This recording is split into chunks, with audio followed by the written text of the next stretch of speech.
Góðu gestir, ráðherrar og alþingismenn, það gaman að fá að vera með ykkur hérna á atvinnuráðstefnunni á Austurlandi. Ívar Ingimarsson heiti ég og rek ásamt konu minni gistihús Olgu og Birtu á Egilsstöðum. Ég fyrrverandi atvinnumaður í fótbolta, 2 barna faðir og þá aðallega hér sem íbúi á Austurlandi. Þegar var búið að biðja mig að tala á þessari ráðstefnu og þegar búið að fá mig til að segja já að tala á þessari ráðstefnu, þá vissi ég algjörlega hvað ég ætlaði að tala í þessu erindi mínu. En til að byrja með langar mér að segja ykkur örstutta sögu. Fyrir ekki svo löngu síðan keyptum við hjónin hús á Egilsstöðum, sem nú eitt og sér ekki frásögu færandi, en það hús reyndist vera hús í sveppahverfi. Nema hvað, það bugga ekki neinir strumpbarðar. En öll húsin, 40 talsins, reyndust vera sýkt af svepp. Þegar ljóst var að þetta væri stórt vandamál og allur bærinn vissi af þessu vandamáli, var það samt svo að sumir töldu að það væri ekki rétt að ræða þetta. Það var eins og menn vonuðu að vandamálið hyrfi og að þetta myndi einungis lækka fasteignamat húsana. Sem betur fer þagði fólk ekki, heldur stóðu upp og krafðist lagfæringa. Nú öll húsin með ný þök, fasteignamat á pari við það sem gerist í bænum og í hverfinu frábært að búa. Og nú af hverju segi ykkur þessa sögu, því svona líður mér nákvæmlega á Austurlandi á stundum. Við erum eins og sveppahverfið og við látum eins og hér sé allt í lagi. Og við veljum ofta að ræða það ekkert opinberlega og upphátt. Og ég held að sé vonum það að fólk flytji hingað.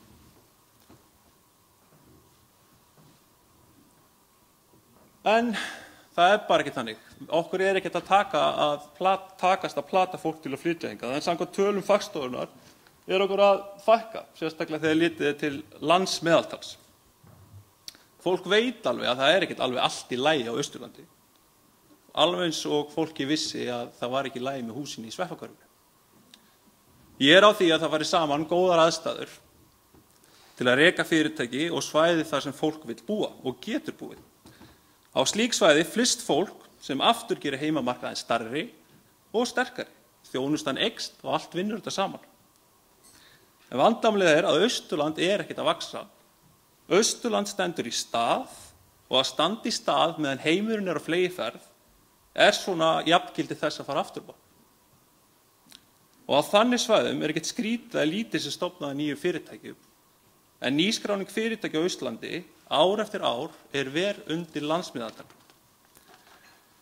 En af hverju þetta svona? Ég segi að það af því það rangt gefið og Austurland býr ekkert við sanngjarnt samkeppnisumhverfi fólk og fyrirtæki.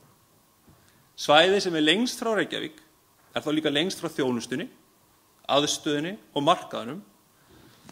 Og það því algjörlega galið að mínu viti að minnka opinberu þjónustu í fjórðungnum nema eitthvað annað koma á móti. Að keyra til Reykjavíkur tekur 9 klukkustundir með pissustoppi. Á Austurlandi búa einungis 3% Íslendinga eða rétt 12.500 manns. Og af þessum 12.500 manns Hornfirðingar 2.000 og þeir vil ekki einu sinni til hér okkur. Eftir því 10.500 manns sem búa og þar af 2 stærstu byggðakjarnir, Egilsstaðir 2.800 manns, Neskaupstaðir 1.500 manns, aðskildir af 2 fjallvegum og samskipti og samnýting milli þessar staða algjöru lágmarki vegna þess. Sem betur fer stendur þetta nú til bóta og við munum einungis hafa 1 fjallveg sem aðskilur okkur, en ég segi það dugar ekki til. Því að ennþá, svo þetta dugar ekki til því að það ekki hægt að kalla þessa 2 staði ennþá 1 atvinnu, menninga og menntasvæði, eins og þeir svo sannarlega þurfa að vera. En það ekki bara lélega vegsamgöngur innan fjórðungsins gera fyrirtækjarekstur erfitt fyrir, líka lélega samgöngur til og frá honum. Á Austurlandinu og leiðinni suður til Víkur flestar einbreiðar brýr á þjóðvegi 1 eða 40 talsins. 40 einbreiðar brýr, einungis frá Egilsstöðum til Víkur. Og það ekki eins og það sé eitt og sér nógu slæmt, heldur vill þannig til á Austurlandi eini staðurinn á Íslandi þar sem þjóðvegur 1 malarvegur. Ég bara stundum velti fyrir mig, hvað gerðist til að, gleymdust við? En eins og tíðrætt talað hér, þá þetta ekki bara samgöngur landi sem skipta máli, heldur netið líka. Og ég bý í Hverfi á Egilsstöðum sem með ömurlega nettengingu. Það bara vandræðalegt. Það eru bara ansi margir á Austurlandi sem búa við þessar aðstæður. Ég með ADSL-tengingu. Þið getur bara googlað það og tjekkað á hvað það hægvirkt. Og þegar farið endurbætur, okkur boðið upp á gamla dótið sem tekið í Reykjavík. Og einmitt vegna þess getum við sagt að Austurland ekki draumastaður tölvugerðar. Okkur búið að vera tilrætt rafmagn. Þegar kemur að rafmagni, ég bara býst afsökunar ef ég ekki með tölfræðilega staðreyndir réttar, en þetta svona það sem ég fann með því að googla og leita mér aðeins til. Þá kaldan sú að 30% öllu rafmagni framleitt á Austurlandi. En þrátt fyrir það vill svo til að landshlutinn ekki með tryggt rafmagn til eigin nota þar sem byggðalínan komin á ákveðnum þolmörkum. Dagsdaglega þetta ekkert vandamál, en þegar álagið eykst ber byggðalínan bara svo mikið flutning og þá gripið til skömmtunar, meðal annars á bræðslur í sjávarútvegi eins og var talað með áður. Þetta svona eins og með einbreiðu brýrnar. Það eru ágætar til sín brúks og það eru margar hverjar mjög vel byggðar. En þegar álagið á þeim eykst eru þær farar tálmi. Málið að byggðalínan og einbreiðu brýrnar eru barn síns tíma. Því nokkuð skrítið að ekki heyrist mikið það að verið sé að reisa gagnaver á Austurlandi. Á meðan við erum hvað lengst frá Reykjavík og höfum eina lélegustu samgöngutengi á landinu við höfuðborgina, hefur samt opinberum störfum og störfum á vegum fyrirtækja á vegum ríkisins fækkað í fjórðungum, meðal annars í heilbrigðisþjónustu og menntamálum. Þessu áhrif má glöggt sjá í til dæmis Menntaskólanum á Egilsstöðum. En þar fækkaði störfum að ég gat best séð 8 heilsársstörf frá 2008 til 2011 og á síðustu misserum hefur nemendum fækkað mikið, þannig að menn hafa miklar áhyggjur af. Og þar menn svona sjá samhengi milli þess að það skert þjónusta, skert námsframboð sem veldur aftur til fækkunar, sem væntanlega ykkur finnur svo út að það séu of margir sem vinna á skóla með að við fjölda nemenda og fækka aftur kennurum við skólanum. Þannig myndi halda áfram. Nú, við þurfum ekki, vegna alls þess sem ég segi, þá þurfum við í auknum mæli að sækja þjónustu til Reykjavíkur og það skýtur því við að verð á innanlandsflugi með þjónustan, að verð á innanlandsflugi hækkar með að þjónustan lækkar. Ég vildi að veri 16.900, en það svona það meðaltal sem íbúar svæðisins í könnun sem við gerðum, rétt 600 manns hafa sagt sína skoðun á síðu sem við settum upp. Og þetta það meðaltal sem þegar sé rétt og sanngjarnt að greiða fyrir flug fram og tilbaka til Reykjavíkur. En ég kem að því síðar, það ekki raun að þetta sé verðið. En þannig það nú á Austurlandi að meðan þjónustan lækkar, þá hækkar verðið.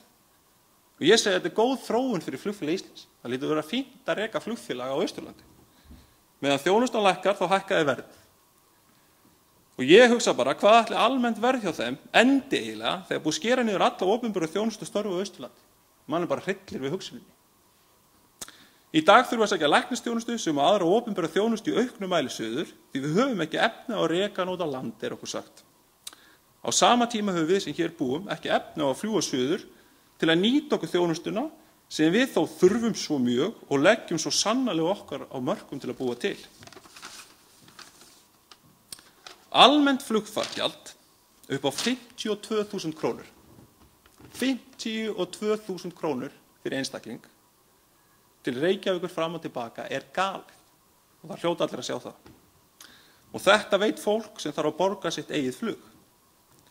Þetta veikir samkeppnishæfi svæðisins og skilur okkur eftir í vítahring stöðnunar. Austurland ekki valkostur til búsetu nema fyrir fólk sem á ættir sínar að rekja hingað og fyrir fólk sem dettur í einstaka góð störf sem eru í boði á svæðinu. Ný fyrirtæki opna ekki og gömul fyrirtæki eiga erfitt með að fá fólk til starfa. Nú þá kemur að draumalandinu, eins og ég sé það í mínum huga. Alstaðar í öllum löndum og öllum samfélögum það viðurkennd staðreynd að með góðum samgöngum blómstra samfélög en með lélegum deyja þau eða í besta falli standa í stað. Ég held því að staðan á Austurlandi ekki að koma neinum á óvart. Í mínum huga getur draumalandi Austurland orðið að veruleika, en það gerist ekki nema fólk bregðist við og tala stöðu fjórðungsins, eins og hún og krefjist úrbóta. Það þýðir ekkert að þegja og vona hlutinni lagast að sjálfu sér. Það virkar ekki þannig.